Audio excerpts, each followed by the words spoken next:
Hey guys, welcome to the channel. As you see in the thumbnail, what if Issei was the dog god of the Black Blade Part 2. Before I start, please do support for more awesome content and subscribe my channel and like this video, and also go support the herr Klaus for writing that awesome fanfic. Let's start this video. Akeno, try to lessen your contact with Hyoudou. Observe his actions closer. Ria's turned towards her queen, to which Akeno just nodded. The same with you. Tsubaki Sona looked towards her own queen. Understood, replied Tsubaki in a serious tone. What about the other thing? Akeno suddenly asked. What do you mean? Ria's asked her, while the others looked curiously. We informed the higher-ups about the thing we felt. We don't even know what it was, the only thing we know is it's somehow connected to Issei. Akeno reasoned out. I'll talk with my brother later today, Ria's answered. I'll do the same as well, Sona agreed. Well then, everyone be on guard and look out for each other. These are troubling times, Ria said. Monday, Kuo Academy, Class 3B. Ding ding ding. The 5-minute bell had just rung, and most of the students had already went inside their rooms. However, there was a certain individual was still not present in. Issei Hyoudou had not come in yet. This made Akeno and Tsubaki naturally anxious. Suddenly the doors slammed open and the man of the hour entered the room. Just in time. Issei exclaimed as he hurriedly made his way to his seat. What happened? Failed to put on makeup, Prince. A random male student called out. Still better looking than you, hero, Issei mocked, and the whole room erupted into oohs and woos. Aikino-chan, Issei greeted his seatmate in a cute manner. This is harder than I thought, Akeno thought as she turned towards Issei. Good morning, Ice-kun, Akeno greeted. How was your weekend? Asked Issei. However, much to Issei's disappointment and Akeno's relief, the teacher entered the room. Let's talk later, smiled Issei as he brought out his books and pens. Much later, it was break time and right now Issei was bugging Akeno whilst Tsubaki remained seated observing carefully. Sue, how was your weekend? Issei repeated the question that was remained unanswered. Nothing much, spent it at home, smiled Akeno. Oh, is that right? Issei teasingly asked. Come sit with us, Tsubaki. He caught Tsubaki looking towards them. Damn, thought Tsubaki as she made her way towards the empty seat near the two. So shy, Tsutsu-chan, Issei teased, while Tsubaki tried to hold back the blush that was forming on her face. Fufufu, what did you do this weekend? Ice-kun asked Akeno suddenly. Oh, nothing much, had a date, that's else, Issei answered nonchalantly. Ooh, Ice-kun had a date. Akeno and Tsubaki leaned in closer, asking Issei to spill some details. Curious are we, or is it jealousy? Issei narrowed his eyes, while the two girls blushed red. I was just joking, hahaha, Issei laughed, as the girls regained their composure and glared at Issei. The teen quickly catching on and holding up his arms in surrender. Nothing much happened, she was something else, told Issei as he scratched his head. What do you mean, Issei-kun? Asked Tsubaki. Well, turns out she was not who she appeared to be. Thought I doubt that's the last I'll see of her, continued Issei. The two girls were about to burst, however. Issei somehow knew how to tell a story that was vague and had double meanings. The two girls' minds were working twice as hard on trying to decipher Issei's words. Whoa guys, don't read too much on it, Issei pat their heads. Which knocked the two of them out of their serious thinking. Damn, I can't tell at all, thought Tsubaki. Fufufu, so cruel and devious, Ice-kun thought Akeno as he listened to Issei tell them how their math teacher was boring as hell. Later that afternoon, or club room, I couldn't understand what he was saying, but you, Akeno reported. His words were so vague and seemed to have double meanings, she continued. He's definitely smarter than he looks, Ria said. What do we do, but you, asked Kiba. Well, my brother said to be careful and try not to get involved in anything right now, Ria said. Riaz was a bit annoyed that her brother didn't explain anything at all and only fueled their curiosity and just raised more questions instead of answering them. So, we just keep quiet, keep our noses clean. Asked Akeno. For now, yes, Riaz grimly said. Student council room. That is all. Tsubaki finished recounting all the things that happened today regarding Issei. Thank you, Tsubaki. Sona thanked her and motioned for her to sit down. I have something to tell you, something my sister told me, Sona continued speaking. Every other person in the room went dead silent. As you may know, I briefed her regarding the incident 2 days ago. She said that it was the Bujiman and we should steer clear of it. That's why I'm ordering you to run when you run into something weird and unnatural. At the first sign of trouble you are to flee, is that understood? Several yes and nods followed. What about Hyoudou, do we start avoiding him? Tsubaki asked. Act naturally here at school, basing from his actions he wouldn't do anything here. There are too many eyes and students involved. However, outside the school grounds try to steer clear of him until we understand and know his intentions, Sona explained. Aren't you going, Prez? Tsubaki asked as she readied her bag. Go on ahead, Tsubaki, I want to be left alone for now, Sona replied as she remained seated as she closed her eyes. Okay, try not to stay too late. Call me if anything happens. Tsubaki opened the door and prepared to leave. Bye, Prez, she bowed and left the student council president in her thoughts. Just what are you, Hyoudou? Issei thought Sona as she encountered her conversation with her sister. A Bujiman, surely her sister was exaggerating and trying to scare her. But deep down she knew she wasn't, and that thought scared her. A Leviathan calling someone a Bujiman, she shuddered at the thought of it. Her mind was working hard, thinking on plans, thinking schemes how to keep her peerage safe if Issei turns out to be hostile. What to do, what to prepare, when and where they are vulnerable. Clank. She was brought out of her thoughts as a loud clanging sound echoed in the hallways outside. Sona's mind and body went into full overdrive. No one should be here at his hour, even the after-school club activities had ended 20 minutes ago, and the school should be empty by now. She activated her magic, and a dim blue glow radiated of her right hand. She slowly stood up and made her way towards the door. "Tsubaki?" She called out, inching towards the door closer. No answer. She opened the door. "Hey, press." She reacted quickly and tried to punch the assailant, only for her magic-coated punch to dodge like it was nothing. In front of her stood Issei. She quickly regained her composure and pulled back her fist. "What are you doing?" she asked seriously. "Damn, you have a serious punch," Issei muttered. "Well, I was on my way home when I saw you all alone." Issei smiled. Sona's blood went cold and a shiver ran up her spine. "How did you know I was alone?" she asked. Issei tilted his head sideward, like Sona had just asked a stupid question. "Shit, is he here to kill me? How could I have let my guard down?" Sona thought as she started to slowly and silently activate her magic. Window. Sona was brought out of her musings. "Pardon?" she asked. "The window," Issei replied simply and pointed at the large window. Oh, Sona internally face-palmed but did not stop her magic. "So why are you here?" Sona asked skeptically. "Well, it's getting late and I thought I'll walk you home or whatever." Issei smiled. "What is he plotting?" thought Sona. "Why?" she asked. "Well, a girl as pretty as you should be escorted home." "Not like I think women are weak at all." Issei shook his head nervously. "I just thought company seemed nice." He smiled nervously. "I suppose so," Sona said, skepticism still in her voice. Sona went back towards her table and retrieved her bag. "Shall we go?" "I'm fine with that." The two then left the school grounds. "Why we're staying so late anyways?" Issei broke the long silence that was there since they left the student council problem. It had been a good 10 minutes of silence, and the sun had just set. "I have responsibilities to attend to," Sona calmly replied. "Oh, can't imagine doing that. Seems very taxing to me." Issei voiced his opinion. "You get used to it." "Really? Well, that's good then." "Say, we've been walking for 10 minutes, where are we going?" asked Issei as he looked towards his companion. "I normally get picked up by our driver. I just text him and he fetches me," Sona told Issei. The teen tripped and fell on his face. "Then why have we been walking?" he asked. "Like you said, company is nice. Think of it this way. It is I who is walking you home," said Sona, her voice still serious as ever. Issei just nodded. "Fine, let's get to it then." He suddenly sprinted, but before he could even make it 10 meters, he bumped into someone. "Oof. Hyoudou-san, watch your surroundings next time," Sona scolded him as he approached the downed teen and the poor sap who was sent flying. "Sorry about that." Issei apologized sheepishly at the person. And none. Issei and Sona thought simultaneously. It's my fault for not paying attention to the road anyways." The stranger apologized to Issei, which was weird since it was clearly Issei's fault. "Aren't you going to help me up? Or at least her?" Issei looked back toward Sona, who was still a few feet away from them. "Sorry about that. As much as I'd like to help you, I'm afraid my companion her would learn nothing. It would be best if he learned how to deal with his mistakes all on his own," smiled Sona. "Why of all the things a nun?" thought Sona. "Oh haha." Issei sarcastically laughed as he stood up and offered a hand to the downed stranger. The stranger was a small girl with blonde hair. She was wearing the outfit of a nun and tugged along a small suitcase which was open and the contents scattered. "Really sorry about that. My name's Hyoudou, Issei. You can call me Issei." Issei pulled up the little girl to her feet. "It's okay, my name's Asia Argento. Pleased to meet you." The girl shyly said and bowed. She started to gather her belongings that was sent flying. "Let me help you." Issei smiled and went to pick up the nearest thing he could find. "A panty?" Issei thought. "A panty?" Asia's eyes widened as the piece of clothing at the teen's hand. Asia shouted as she quickly grabbed the underwear from Issei's hands. "I always knew you were a pervert. Have you no shame?" Hyoudou-san, Sona reprimanded. The combined attack hit home, and Issei was heartbroken as he cried fake tears. "Don't cry, Issei-san. You were just trying to help. You aren't a pervert," Asia consoled the hurt teenager. "You're an angel," Issei thanked the girl. Well, Sona shifted uncomfortably at the mention of the word angel. "Well, I must be going. It was nice to meet you." Asia secured her things and stood up. "Where are you headed, if I might ask?" queried Sona. "The local church." Asia smiled.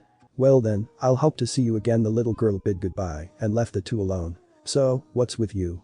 Issei suddenly asked. "I don't understand what you mean," Sona asked back in confusion. "The not helping part," said Issei. "Was I not clear before? You would have learned nothing if someone else cleaned up your mess." "Hey, what do you take me for?"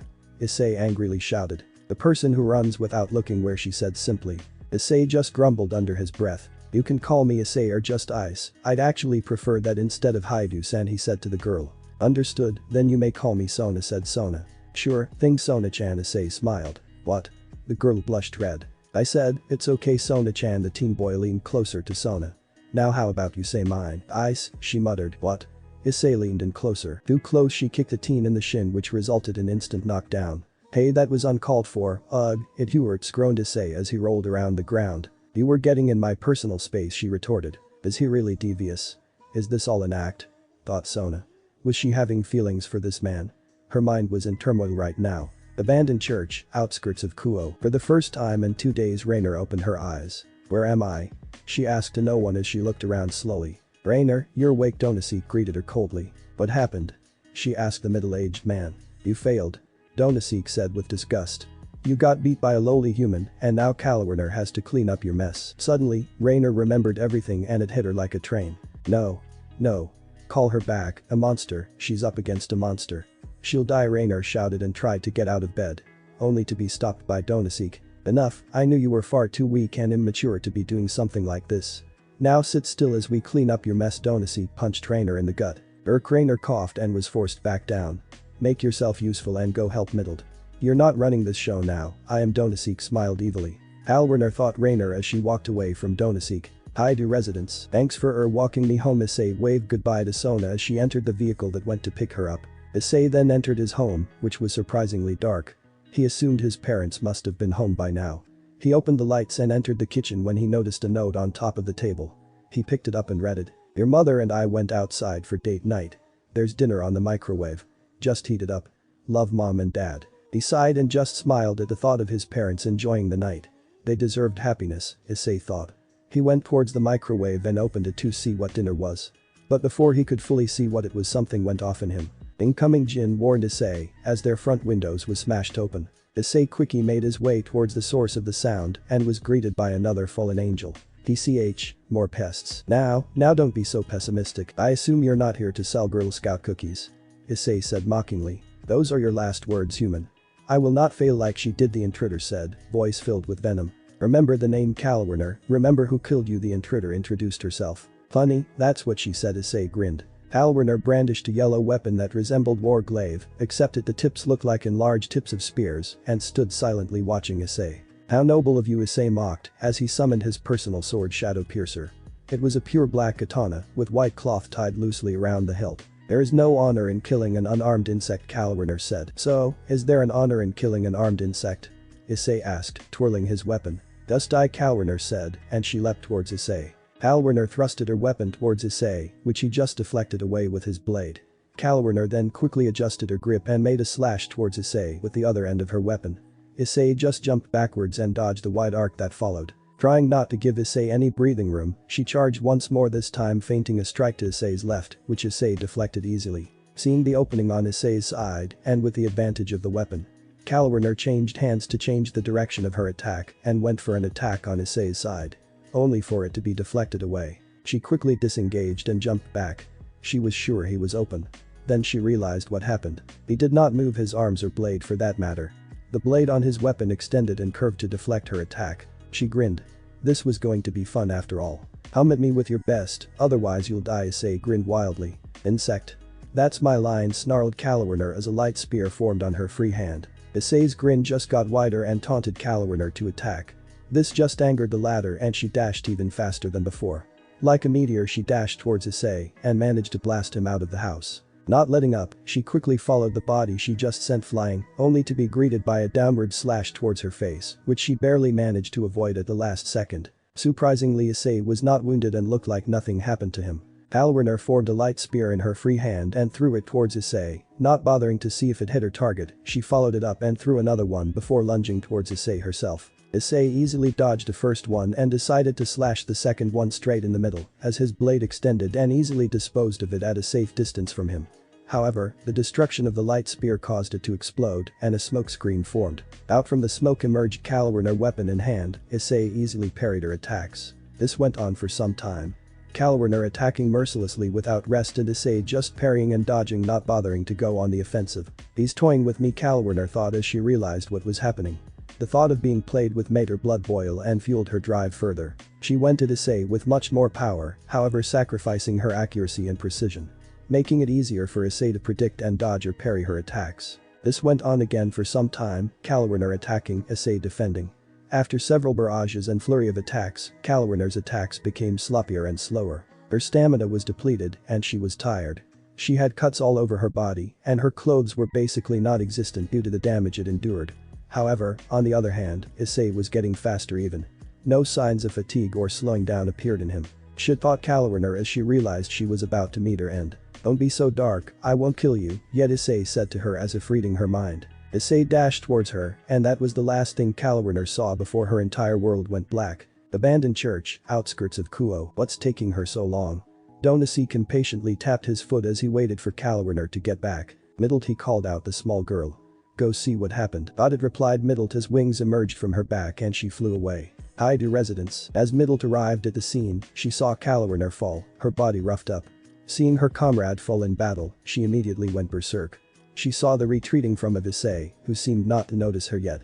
She threw a light spear towards the teen. "On your left." Without hesitating and asking why, Issei quickly leapt out of the way as the light spear missed him. "It seems there is another one." "Great, it's just what I need." There is no satisfaction in defeating insects, maybe. Though fighting a goth Lolita is a first for me. Issei raised his sword high, turning around and looking towards his new opponent. "What might your name be, stranger?" he shouted. "A human like you doesn't deserve it," Middlet angrily shouted and threw two light spears towards Issei, which the teen dodged then like it was nothing. Middlet, gritting her teeth, threw more and more light spears in a blind fury. Issei, deciding that dodging was too easy, grabbed one in the air. "What?" Middlet's eyes widened. "I think this belongs to you." Issei threw the light spear back towards Middlet 10 times faster than the speed she threw it. "Oh, I missed." Issei sheepishly rubbed the back of his hand. The spear had missed Middlet by a few centimeters to the right of her head, cutting some hair in the process. "You?" Middlet was even angrier now. The opponent was mocking her, toying her. A mere human is mocking her, a fallen angel. He should be begging for his life now. "You should be groveling under my feet. How dare a mere human like you defy me? You are nothing, you are lesser than me." You," Middlet shouted. "Surrender already." "You are way too weak," Issei said in a cold tone. It was neither condescending nor mocking.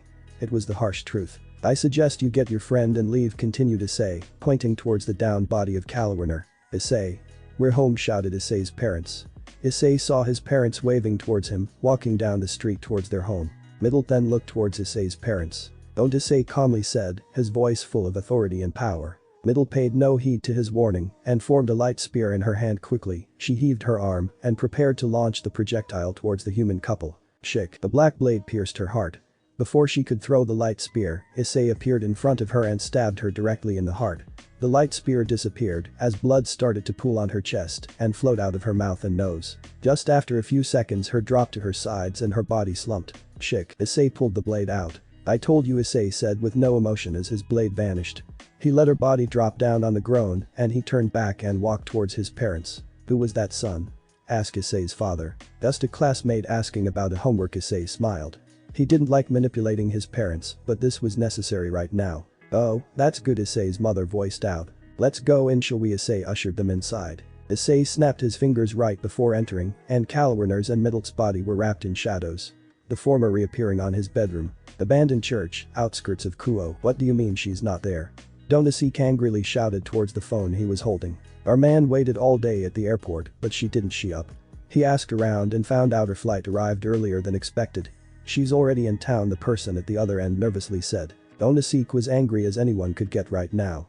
Out of his frustration, he crushed the phone in his bare hands and threw it away. Behind her, he ordered the people around, who immediately scrambled away. "We must find that nun before the devils do," muttered Donasik as he clutched his fists. "Rainer, locate Kalwerner and Middlet," he ordered the remaining figure inside the church. Tuesday morning, Hyoudou residence. Inside Issei's room, Kalwerner opened her eyes slowly. The woman looked around the room, trying to figure out where she was and what happened. She rubbed her head with her hands, trying to remember the events of yesterday evening. Click. The door opened. "Good, you're awake. I brought breakfast." Issei entered holding a simple plate with eggs and bacon. Kalwerner's eyes widened at the sight of the teen and tried to dash towards him, but found herself nearly falling off the bed. Crap, she thought as she failed to regain her balance and fell. Oof, close one. Try not to move around, you need rest. Issei caught her with one hand easily, not dropping the plate on his other hand. Issei then pushed Kalwarner back onto the bed and made her sit up. Here, eat, it's good for you. He handed her the plate. Kalwarner just clicked her tongue and looked away in defiance. Why do you this? She asked, not bothering to look at Issei. I would not show you the same mercy, I am after all your opponent. Is that so? Issei laughed heartily. I wonder. Kalwarner took a quick peek towards Issei, he seemed non-threatening right now. Then she realized something, she was not wearing her clothes. She looked down and saw that she was wearing clothes she doesn't own. What did you do? Kalwarner glared towards Issei, trying to contain her anger and the thought of getting violated. Calm down, I did nothing of the sort. Issei put his hands up in surrender, trying to defuse the situation. I just changed your clothes, nothing more nothing less. I see, Kalwarner muttered, still not touching the plate. Planning on killing me next? She grimly asked, looking down towards the plate, her bangs covering her eyes. If I wanted to, you wouldn't be exactly in my bed right now, no. Issei replied as he sat down on the foot of the bed. Kalwarner inching her foot and legs away from where he sat down. You are one weird fallen angel. Issei laughed at her actions. Kalwarner's eyes just widened. So, you knew what I was, yet here I am. I tried to kill you, and you are healing me. How ironic, she muttered to no one. Issei sighed, then stood up, surprising the fallen angel. Hi up. I'm off to school. Eat your food and put the plate back in the kitchen. The house is empty until nightfall. You are free to leave anytime you want, thought I'd prefer if you rest more before leaving. Issei told her as he grabbed his school bag off his desk and left the room. See ya. He waved his hands and closed the bedroom door, leaving the fallen angel all alone. For a couple of minutes Kalwarner stayed silent. What is happening? Just who is he? Thought Kalwarner as she finally grabbed the spoon and started to eat the breakfast that was given to her. Things are getting interesting, Jin said to Issei as he walked to school. Indeed, it seems Kuo is about to get lively in a few weeks' time. What do you plan on doing on The Exorcist? The stench of death is starting to get heavy. What business does the church have in a devil territory? You know, it might be time to make contact. Oh, this seems out of character for you. I would have thought you would dispose of him yourself. It seems there are things here in motion that the higher-ups don't know. It seems weird that the fallen angel faction would send a team on known devil territory. And I doubt the church sanctioned that murdering exorcist. All three factions right here in Kuo, things are surely about to get messy. Planning on earning some favors, are you now? You know me so well. It's about time we step out of the shadows. No. This seems a great opportunity to make our debut. Dietrich as ever. Although I still do not understand the change in methods. Assassination is an effective method, no doubt, but I fear things are getting a bit out of hand. We may be forced to show our cards eventually. DSK, you give too much credit to these people. You can't deny it. They are a crafty bunch, hellbent on destroying each other. Especially with talks of peace between factions. There certainly would be a backlash. Besides, even with our strength right now, I doubt we could take on the Cows Brigade. DCH, they are nothing more than insects. They only have the Ouroboros dragon as trump card. Yeah, besides we still need to find Drake. It seems he has gone into hiding since his last host. The coward, that is what he is. Well, that's not too nice, is it? On the other hand, how do you plan on contacting the devils? Leave that to me. Dino-chan, Tsubaki-chan, I need to talk to you, Issei called out. Issei was now inside the room waiting for classes to start, and Akeno was beside him doing some schoolwork while Tsubaki was silently seated. What seems to be the problem, Ice-kun? Asked Tsubaki as she neared the teen. I'd like to talk with your kings, Issei said with a smile. Tsubaki and Akeno just froze. Can you say that again? Tsubaki asked. I would like to talk with your kings, Issei repeated, this time slowly and enunciating his words. I'll leave it to you then. Issei smiled to the two of them and stood up and made his way towards the door when it opened. Mr. Hyoudou, where might you be going? Class is about to start. Asked a teacher. My stomach hurts, teach. I'll just go to the infirmary. Issei faked an emotion of pain and he clutched his stomach. Okay, don't forget to get a medical slip. The teacher let the teen exit the room. Ms. Shinra, go to your seat. Class is about to begin, the teacher scolded the still standing Tsubaki. The girl uttered a quick apology and hurriedly made her way to her seat. She looked towards Akeno and found the girl staring right back at her. They exchanged a silent conversation and just nodded. What are you planning, Issei? Thought Akeno. Can you say that again? Asked Tsubaki, neither believing nor comprehending what she heard before. I would like to talk with your kings, Issei repeated once more, giving emphasis on the word king. Smiling as he saw his words get through the two girls. I'll leave it to you then. Issei kept his smile, stood up and walked towards the door. Mr. Hyoudou, where might you be going? Class is about to start, the teacher asked Issei, who remained calm, then suddenly clutched his stomach in pain. My stomach hurts, sensei. I'll just go to the infirmary. Issei faked a groan of pain as he waited for the teacher to let him go. Okay, don't forget to get a medical slip. The teacher let Issei exit the room. Ms. Shinra, get to your seat. Class is staring, the teacher called out the still standing Tsubaki, who was frozen in her spot where Issei left her. The girl uttered a quick apology and hurriedly went to her seat. She looked towards Akeno, who was like her was still dumbfounded. They exchanged a silent conversation and agreed to discuss this at length at a later time. What are you planning, Issei? Akeno thought as she looked out the window wondering. Ding ding ding, fourth period had just ended and it was lunchtime. Akeno and Tsubaki immediately went towards each other. What do we do? Asked Akeno, tapping her foot lightly. I think we should do it, answered Tsubaki, biting her finger while thinking. What if it is a trap? Something tells me our expectations for him are way off, added Akeno. Well, for the meantime, if it was a trap, it would be better to come prepared, Tsubaki said. The two came to an agreement to gather everyone and meet Issei later this afternoon, preferably after classes to minimize the risk of collateral damage. The two then went towards their king's room. Currently, Issei was now lounging off in the infirmary. Lying down on one of the beds, not even bothering to do it properly as one leg swung off the side of the bed lazily. Was it too shady? They sure are taking their time, thought Issei, as he assumed that he may have come across as sinister and villain. Why? He just tiredly sighed. They probably thought this was a trap. After all, a mysterious person had just appeared town and with his arrival, things just got weirder, said Jin. Issei agreed nonchalantly as he tried to get some sleep. After all, it looked like he still had a lot of time. I can't do it, a 6-year-old, Issei pouted. The boy was all alone by their backyard, his hands clasped together as if gripping a sword, keyword on as if. Try to picture the sword in your hands. I'm telling you I can't, Issei pouted. Maybe try to do it first before wimping out. Issei clasped his hands even tighter and closed his eyes, furrowing his eyebrows and forehead in the process. If one were to look closely, a little steam would be coming out of the child's head now. The poor little boy struggled to keep his concentration. After a few minutes of struggling, Issei slowly opened one of his eyes, slowly peeking if he had managed to summon a sword like Jin had told him. See? I just can't, Issei cried out, seeing no improvement. Dropping his arms to the side. Imagine one of your video games, imagine you are playing right now and your weapons are in front of you. Issei then tried this method and closed his eyes tightly once more as he racked his brain. He tried to think about one of his games, a familiar shooting game where there were terrorists and counter-terrorists. He tried thinking about the cool knife he wanted to get, a karambit. Issei imagined it as if he was playing the game. He tried to think like he was inspecting the weapon, tossing it around, side to side. Issei then opened his eyes once more. The little kid squealed in delight. In his hands were the very same knife he was thinking about.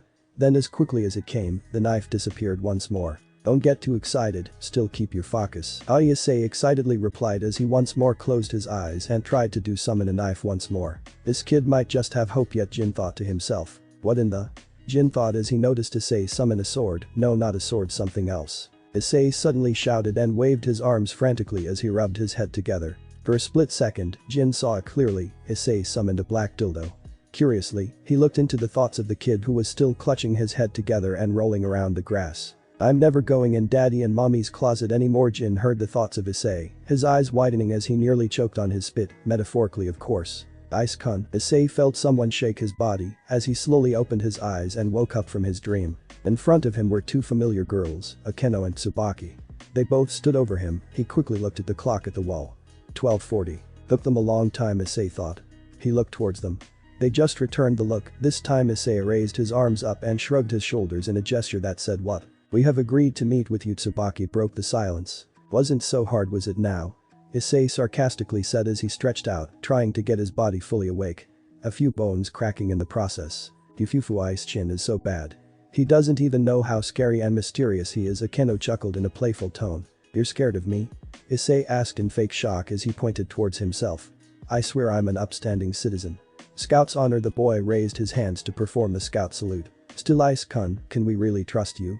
Tsubaki said seriously, the semi-cheery mode in the room disappearing once again. Of course, I am. Tsutsu. Issei smiled as he reached out his hands and touched Tsubaki's chin and raised it to make their gazes meet. Akeno tried to her jealousy. Issei, taking notice of this, quickly let go of Tsubaki's chin and gave Akeno a pat on the head before lying back down. So, the meeting. Issei crossed his arms, looking towards the two ladies. Later this afternoon, after classes, the old school building, said Tsubaki, regaining her composure. We'll drop by later here, assuming you're still staying here? Asked Akeno curiously. Got it. Of course, I'll be here. Time away from studying seems like a no-brainer for me, Issei chuckled. The two girls just smiled at him, then bid their goodbyes. After classes, the bell had just rung 3 minutes ago, and Issei was ready for the two to pick him up. Funny, I'm getting picked up by two girls, he chuckled. You are one weird teenager, Jin interjected, openly stating his thoughts about his partner. Shut up, this is natural, you know. Everyone goes through this phase. I hope it was a phase, Jin muttered. Ice-kun, the doors of the infirmary opened, outside Akeno and Tsubaki awaited. Humming, Issei called out and made his way towards them. Soon the trio arrived at the orc club room. It was decided that it was a better location compared to the student council room, as it had more space and was more remote. So, the risks of anyone seeing them or getting caught in something was relatively low. With Issei's arrival, he did not fail to notice the tense atmosphere and the drop in the temperature in the room as soon as he stepped inside. They are definitely thinking this is a trap, Jin said to Issei. Obviously. Issei sarcastically said as he tried not to look weird and kept a smile on his face. Issei didn't have to ask nor look around to know where he was going to sit. At the exact center of the room was a chair and everyone was seated all around it. It seems they really are thinking this was a scheme. Well, it was a scheme, but it wasn't a bad scheme, according to Issei's thoughts. After Issei took his seat, no one dared talk first. I guess it's only right to go first. I did call this meeting, Issei chuckled inwardly at his stupidity. Ahem, Issei cleared his throat. Well, first of all, I'm not a threat to you, Issei said, no hint of joking or humor in his tone. The rest of the occupants did not react at all and kept a poker face. How can we be sure of that? We have no assurances to your intentions at all, Sona debated, her eyes staring right into Issei, trying to read his body language. Trying to see a little slip up, a sweat trickle, a furrowed eyebrow, anything that might be of clue to them. If I meant harm to you, then I would have let you tail me for the past few weeks, Issei responded. Everyone was in shock. It seems they were not as covert as they thought. Also, I've been spending time with some of you all to show you that I'm not a bad person, added Issei as he looked towards Akeno, Tsubaki and Sona. It wasn't enough to sway them and to make them drop their skepticism. I'm Hyoudou, Issei. I am a human that wields a sacred gear, Issei introduced himself to them. Everyone was now even more shocked at the knowledge given to them. Can we see your sacred gear? Asked Rias curiously as she leaned forward. Sadly, that's the only thing that I cannot do. It would be risky for me to unleash it, Issei smiled sadly towards them. Then how can we trust you? Rias asked, her curiosity and skepticism growing at each second. It would only be risky for you if you are trying to hide something, yet you say you are to be trusted. You are exactly correct. I am trying to hide my sacred gear. I fear for my life, that is why I don't openly use it. There have been bitter occurrences that happened because of it. So, when I tell you I can't show you, I really can't, say or reason out, making Rias think about her words. So then, why did you call the meeting? Asked Sona, trying to get to the main point at hand. I have information that would be extremely useful to you, replied Issei. Pray tell, what information would that be? Sona quipped, wanting to quench her thirst for curiosity. An exorcist is in town killing humans who have contracted themselves with you, Issei grimly said. The tension in the room getting even thicker. How did you come by this information, and to whom are you pertaining to? Asked Sona. I'm surprised that you haven't noticed it yet. I was sure that devils could easily perceive it. Issei played the pronoun game, irritating the other occupants of the room. What is it? Rias asked annoyedly. Death. What do you mean death? This time someone asked beside Akeno and Sona. This time it was Tsubaki. What the word means. I have noticed a heavy stench of death these past days, and I decided to investigate and came by a murder scene, and in that scene is a flyer, Issei explained. A flyer exactly like the one you gave me, he turned towards Akeno. The girl just chuckled and looked away. Something to back up this claim? For example, the flyer? Said Rias. Ah, well, I didn't come closer. I had something to do, Issei sheepishly laughed. What do you hope to gain from this exchange? Sona asked, remembering the time she spent with Issei. Was that all a ploy all along? She thought. Your trust, replied Issei simply, shocking everyone for the nth time. He was an enigma and boy was he hard to break. Well, it seems it is too much to ask for it right now. I let you be now. Issei stood up and started to walk away.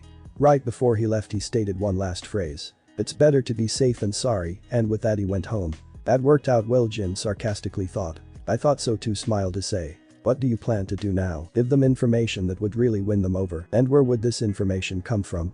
I assume it is not just going to fall out of the sky. Oh, it's inside my room right now, Issei laughed menacingly as the people walking nearby him avoided him and muttered the words weird, crazy and pervert. Later that night, Ria's entire peerage filled the orc room anticipating a summon from one of their contracts. The same could be said with Sona's peerage, however they decided to go somewhere else and left the old school building. From the time that Issei left, up to this point, they have yet to move. They were seated down and waiting for anything to happen. I knew it wasn't real at all, Ria sighed and said out loud. But what's the reason for him to lie about this? asked Akeno, wanting to give Issei the benefit of the doubt. I don't know, but look at us, we've been waiting here like fools. Rias rubbed her head in annoyance for getting scammed. They were a bunch of devils who acted like scared little kids. But you, someone's calling me. Kiba suddenly stood up. Rias, Akeno, and Kaneko quickly looked towards the boy. Where? Rias asked. Kiba answered, and soon the three of them followed right after. Kiba appeared first in response to the contract, but was soon followed by a magic circle which carried the three girls. They were all shocked at the scene they arrived in. It was like a scene out from a horror movie. Blood was spattered on the walls, the ceiling, it was all around them, as if someone had a bag of blood and just went wild. Then there was the smell, it was so putrid, it seemed like a dead body had been here for weeks. The entire house was in shambles. Hello? Kiba called out as he walked around slowly. The three following him discreetly. Well, how unfortunate for you, a voice spoke out from the dining room. Toka-san. Kiba called out the person who was contracted with him before. He slowly entered the room and gasped at the sight he saw. I'm afraid Toka-san will not be able to come with you at the moment. However, you devil can come with her, the same voice said out loud. In front of Kiba was Toka, the girl who lived in this house. She was nailed to the wall, her stomach slit wide open, her guts falling out of her. That wasn't the worst part, her face was mutilated. Her head had been nailed to the wall through her eyes. Her jaw was slit open, it hung like a broken marionette. Her tongue had been cut off. The innocent girl who had lived here longing for companionship was mangled and brutalized. It made Kiba's stomach sick. Then a figure emerged from the shadows. Magnificent, is it not? An original Fried Selzen.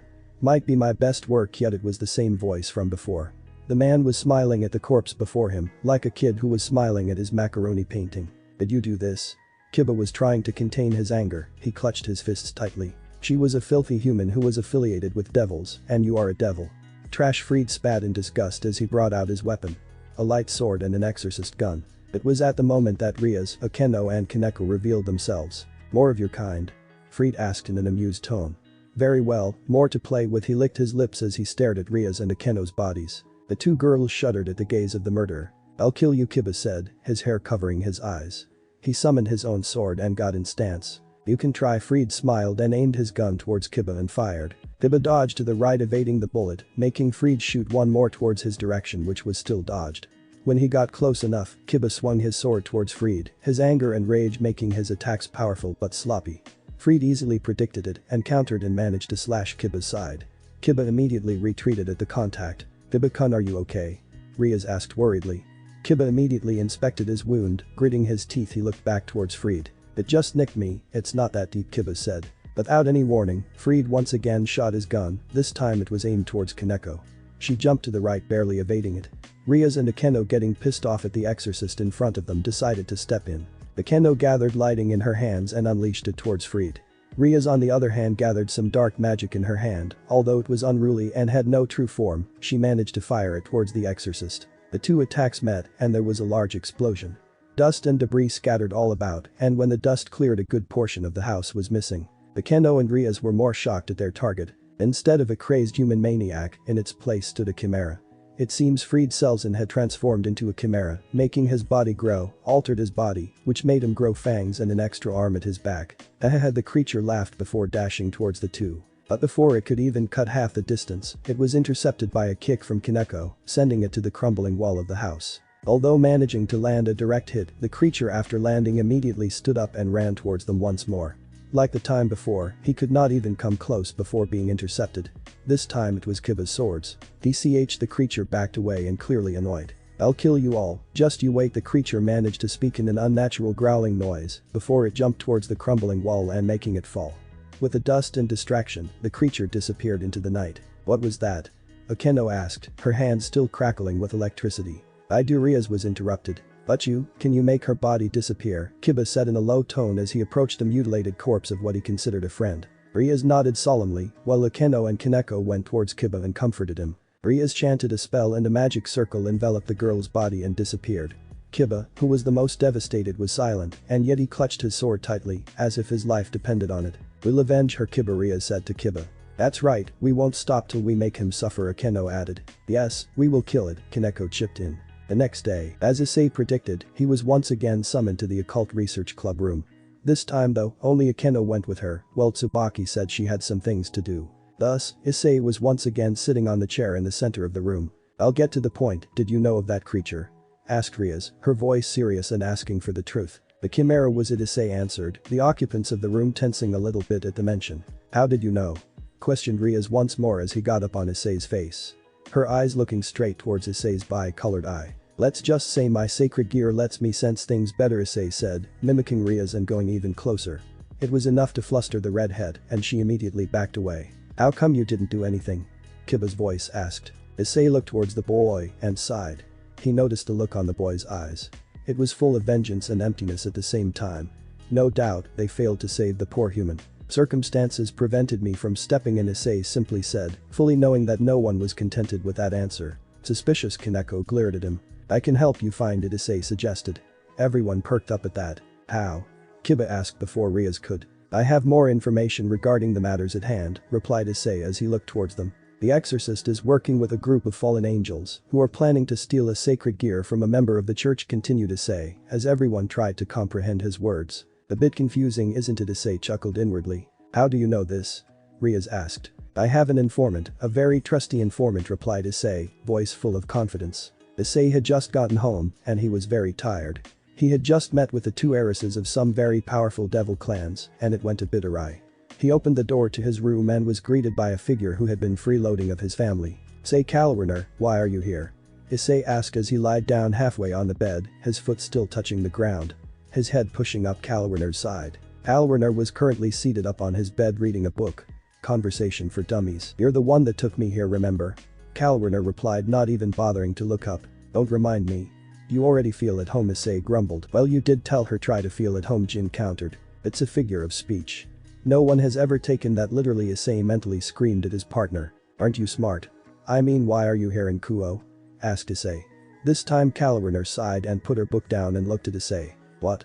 I'm your enemy, why would I tell you that cliché? Please don't say that. Issei said as he scratched his head in annoyance as he tried to predict what Kalwerner was going to say. DCH, don't be so dramatic, Kalwerner replied. You are wrong in the assumption that we are enemies. We are no longer enemies, we are not allies either. I am just observing you. Then, you can tell me, Issei quickly reasoned out. We were here to locate and report back to our superiors possible sacred gear users. Then one of us, Rainer, suddenly said that there was a sacred gear for the taking. She said that someone would come through here with a sacred gear, Twilight Healing, and it was free for the taking. She said no one would come looking for it. Kalwerner explained, she didn't say where she got the information, but nevertheless we went for it. I didn't care at the time, so I just went with it. Plus, I thought it would be nice to see Twilight Healing. I find that very hard to believe, Issei shot back. He pulled his legs and sat down on his bed, looking towards Kalwerner. You're the one who asked. Anyways, it was a nun, named Asia Argento, I think, Kalwerner continued. Right after you defeated Rainer, Donasi took charge. I guess he was just as greedy as Rainer. Issei was still a bit skeptic. Aren't you mad I killed one of yours? Issei referred to Middled. I have been here for a long time and I have lost countless allies. If every time someone died and I wept like a child or went into a blind rage, I would not be here today. As a fallen angel, I knew all the risks of being one. Kalwerner said in a serious tone. Although, I would still like to kill you, she glared at Issei. Issei matched her glare with an equally threatening one. But, I decided to observe you for now. Kalwerner picked up her book once more and continued reading. Issei just looked back towards her curiously. Great, she is even crazier than you are, Jin complained. But the news Issei gave her, Riaz decided to once again call Sona because of the gravity of the situation.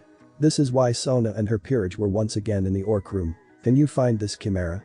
Riaz asked. I can find the fallen angels, which can lead you to it, Issei answered. Why would we engage with fallen angels? Our only quarrel is with the chimera, asked Kiba. Because, in any case, you still have to deal with the fallen angels, one way or another, Issei replied, confusing much of the people in the room. You get it, don't you, Sona-chan? Issei looked at Sona.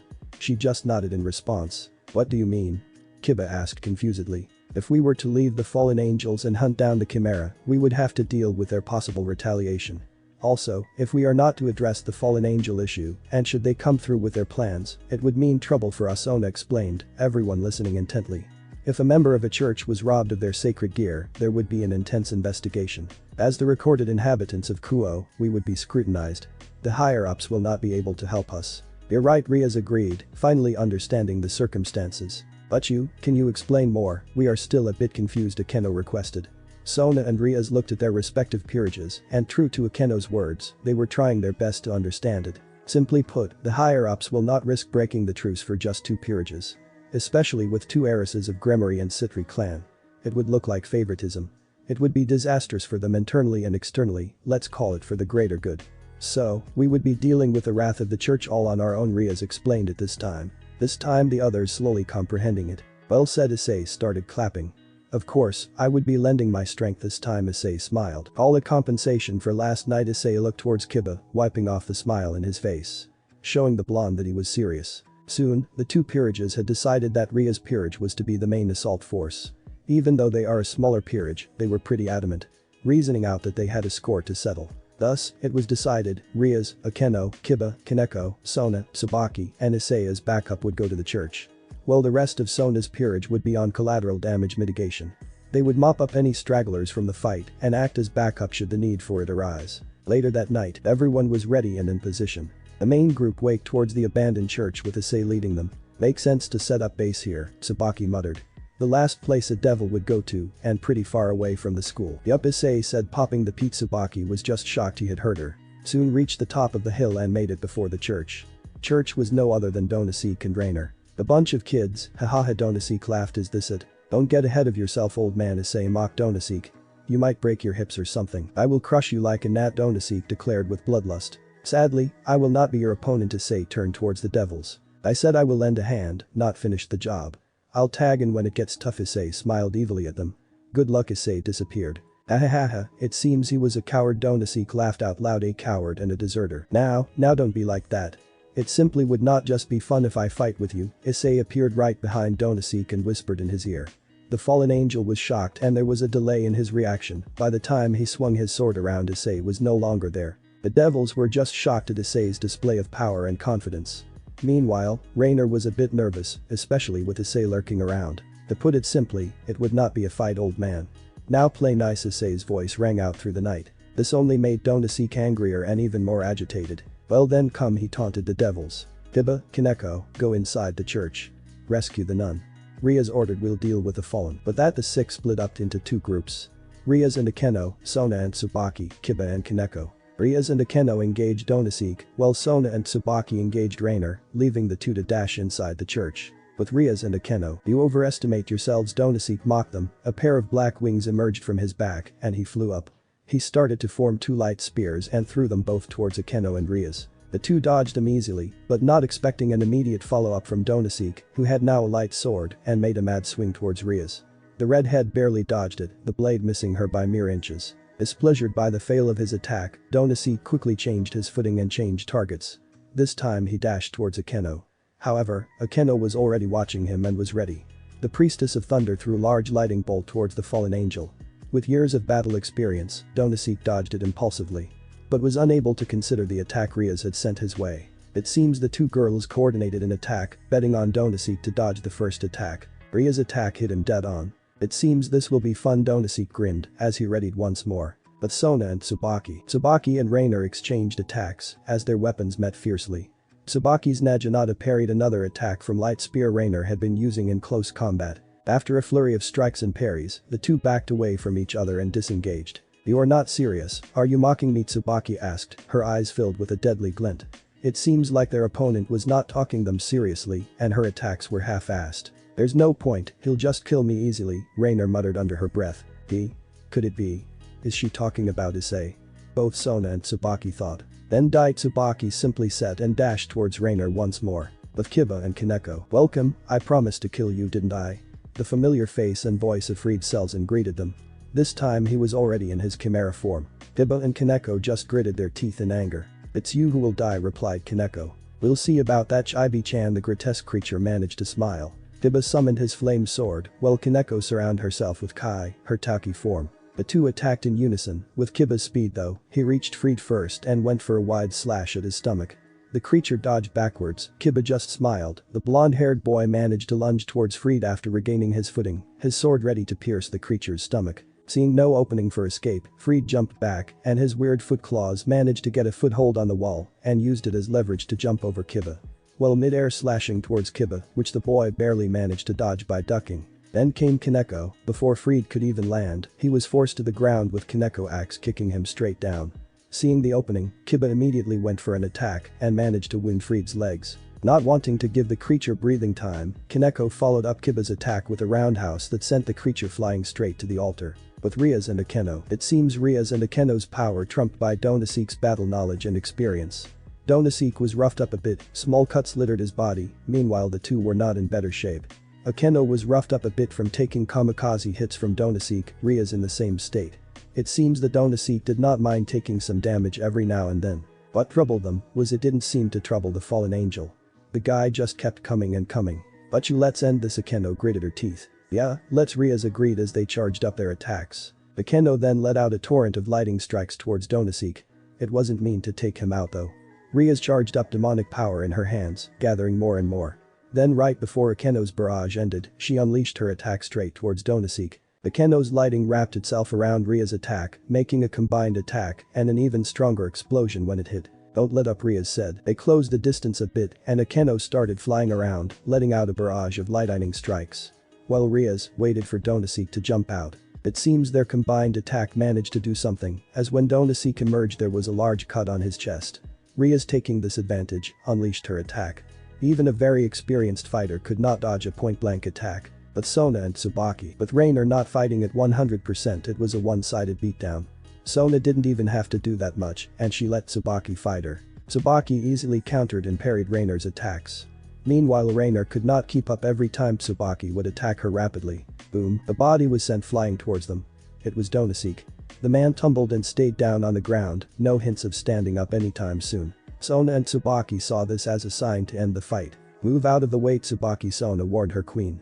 Tsubaki quickly disengaged and went at Sona's side. Sona summoned her water serpent and sent the massive attack towards Rainer, who was too injured and too out of it to fully block it. With Kiba and Kaneko, the Chimera found itself in a one-sided bloodbath. It seemed that his heinous act just ignited the flames of revenge in Kiba and Kaneko. This time Kiba was still full of rage and anger, although unlike the last time, this was a calmer and collected anger. His attacks more accurate and precise than ever. Kaneko meanwhile landed all her hits, each hit getting heavier and harder each time. The two of them had managed to sever two arms, cut up Freed heavily, and Kaneko had broken most of the creature's bones. Then with the pressure and damage done to the building, the trio did not manage to see the floor crack. And as Kaneko landed one more axe kick, the ground crumbled underneath them and they all fell down. When the dust cleared, the Chimera was nowhere to be found. It seems Freed sells and fled once more. Damn, Kiba cursed underneath his breath as he stood up. Kiba, Kaneko called out, Kiba walking around towards the source of the voice. What is it? Oh, Kiba dumbly answered his own question. In front of them was the nun, who was already dead. Kiba picked up her body, while Kaneko remained guard in case Freed came back. With Ria's, Sona, Akeno, and Tsubaki. Let's go see if they need help, Akeno said as she started to walk towards the church when the doors opened. Out came Kiba and Kaneko, plus Asia, who was on Kiba's back. Limp and unmoving. What happened? Asked Tsubaki, as Kiba laid down Asia's body down on the ground. We found her already dead, Kiba said. Ria's clutched her hands tightly, thinking whether she should revive the nun. You're thinking of doing it, are you?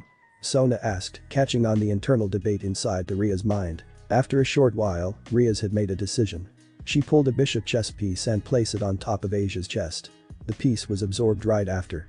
A red glow and magic circle enveloped Asia's body before disappearing once more. Asia started breathing once again and slowly opened his eyes. While everyone was absorbed into the now alive Asia, they failed to notice Donaseek stand up and somehow healed off all his injuries. Isn't that lovely?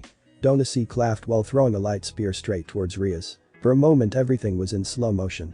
Everyone turned around just barely enough to see the light spear a split second away from piercing Ria's. Swish, a black blur appeared in front of Ria's and the light spear disappeared. Impossible, Donaseek was shocked.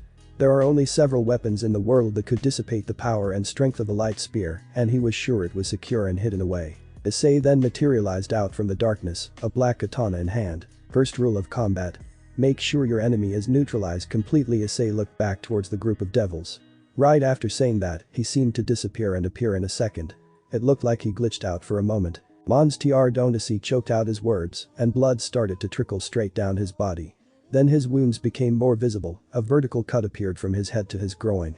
He was bisected into two equal pieces. I guess that's it, Issei sighed as he dissipated his black sword and walked back towards Asia, who passed out once more. He knelt and put his hand on Asia's forehead, then he retreated his hand and looked towards Ria's. You did well. Now you have Twilight healing at your disposal, Issei congratulated Ria's. The girl was just shocked at the news. It seems that filth Issei gestured towards the two-piece Donaseek, screwed up the removal of the sacred gear, and just managed to get a small portion of it. Son of a bitch, Issei chuckled. He then looked around and saw the down body of Rainer and walked towards her. He picked up her body and carried her over his shoulders. I'll be taking care of this, I suggest you do the same to her, he pointed towards Asia. With that the teen disappeared into the shadows. Guo Park. Issei appeared at the park with Rainer minutes ago. The teen put the girl down on one of the benches while he sat down on the opposite end, waiting for her to wake up. Rainer groaned, a sign that she was awake. Finally, I was here thinking you died already, Issei muttered as he lazily looked towards Rainer, who was only half awake. Rainer's head was ringing like crazy. Here she was once more, in a daze and confused. She looked around and saw trees and a familiar fountain. Then she looked towards the source of the voice. It hit her like a truck. Her confused state disappearing immediately. Are you here to finish the job? Rainer asked, preparing herself internally for her death. No, Issei simply replied. What? Rainer was dumbfounded. He had deceived and tried to kill him, yet this was his response. Then another thought popped into her head and she looked down. Am I a slave? She asked, as she looked anywhere but Issei. Ha ha ha ha, Issei's laugh broke her out of her trance and she looked towards the teen. Where are you getting those ideas? He laughed further.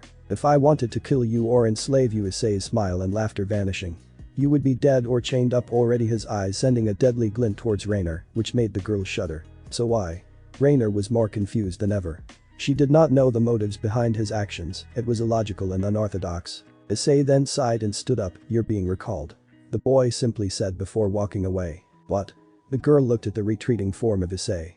She was about to follow her when a voice made her stop in her tracks. Rainer, what have you been doing? She turned around and immediately kneeled. Azazel-sama, thanks for watching this video. Part 2 is over. If you really enjoy this video, like, subscribe, and comment down below, and turn on that bell notification. Don't forget to support the Herr Klaus for writing that awesome fanfic. See you in the next video. Goodbye.